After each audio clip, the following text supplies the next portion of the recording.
guys. Roddy, obviously you guys had an 18-point lead and this one gets away. What changed when you were ahead and why weren't you able to close this out? I just felt like we wasn't detailed enough in the second half.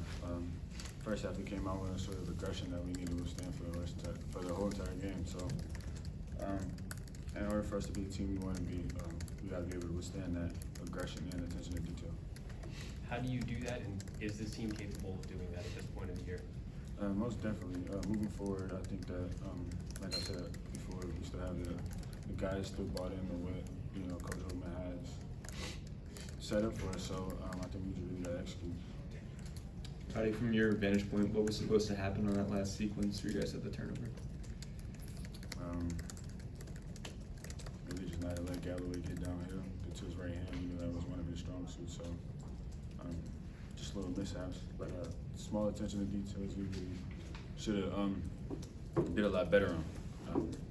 And that's rule number one in basketball. I'll help out the corner, and he made a great shot. And then on the other end, when you guys, I guess right before that, with Jameson, the turnover, Dale bringing it up, what was the play there for you guys? That's one of our sets for our late game package. Get Jameson the ball. They did a really good job trailing him. Made it really hard for him to make the catch. And then they played great on-ball defense. Obviously going to be negative emotions, but can you describe what it was like in the locker room after this one? It's just people. We got the youngest team in the Big Ten, so you got a lot of guys who get inside their heads, but it's an easy thing to kind of correct. A lot of manageable things that we did to lose this game. I think we had a lot of mistakes that we could have corrected. So I feel like that was the only thing, just to everybody keep their heads up and stay together moving forward. Did you feel frustration at all start to set in as the lead started to fall there in the second half? Absolutely, I felt frustration because in practice that's not who we are. We don't get punked by the other team. It's not the guys we have on our roster. So of course frustration settled in. They beat us to all 50-50 balls.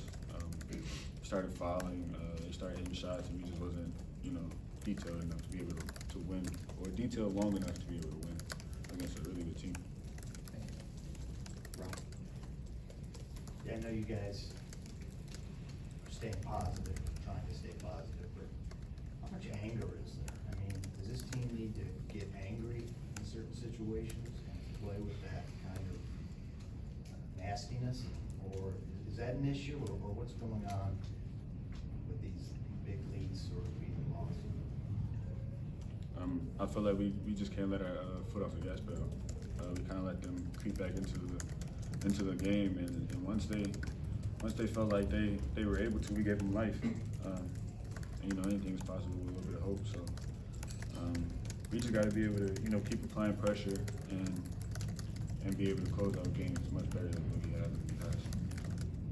Roddy, on the offensive end in the second half, obviously you guys were getting what you wanted in the first half, and then I think only Jameson scored more than 4 points. What was different, obviously, besides Indiana picking up defense, but what was different that was allowing you guys to score in the first, not the second? Obviously, Ware is a terrific shot blocker and rim protector. Even just his presence make it incredibly difficult to be able to get easy scores. So him being in foul trouble in the first half was great for us because we were able to score in the paint a lot more easier, which allowed some of our outside shots to be able to be more open. So I would say Ware was the key factor in the defense this game.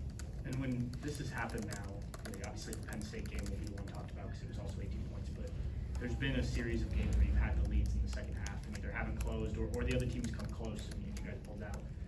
Are you thinking about that either when you're on the court or maybe on the bench, that, okay, it's starting to slip away? Is that in the back of your mind at all as a player? Kind of. Like my mentality is next play. Obviously you have those times kind of haunt you where we gave up an 18-point lead, so you make it your duty not to relive that. So I mean, yeah, it's kind of in the back of your head, but just next play mentality and trying to, you know, make the next right play. Time for one more for Roddy and we'll get Holden. Right, we've asked you about emotions and kind of what you're feeling. What is your primary takeaway right now? Like, how is this sitting with you? This is 5 in a row, 8 of the last 9. Like, I don't need to grade off the numbers. You know, obviously this has been trending in the wrong direction for a while. What is your overwhelming feeling? What is kind of going through your head? How do you process where this team sits right now, given that you've talked about this is correctable stuff and you feel good about the guys in the locker room, but the results just aren't there? I just think we got to stay with it. And obviously there needs to be a sense of urgency if we want to do what we all came here for. If we want to win, we got to be able to, you know, pick up stuff a lot quicker than what we have. Like you said, we got a locker room for it. We just got to, you know, execute.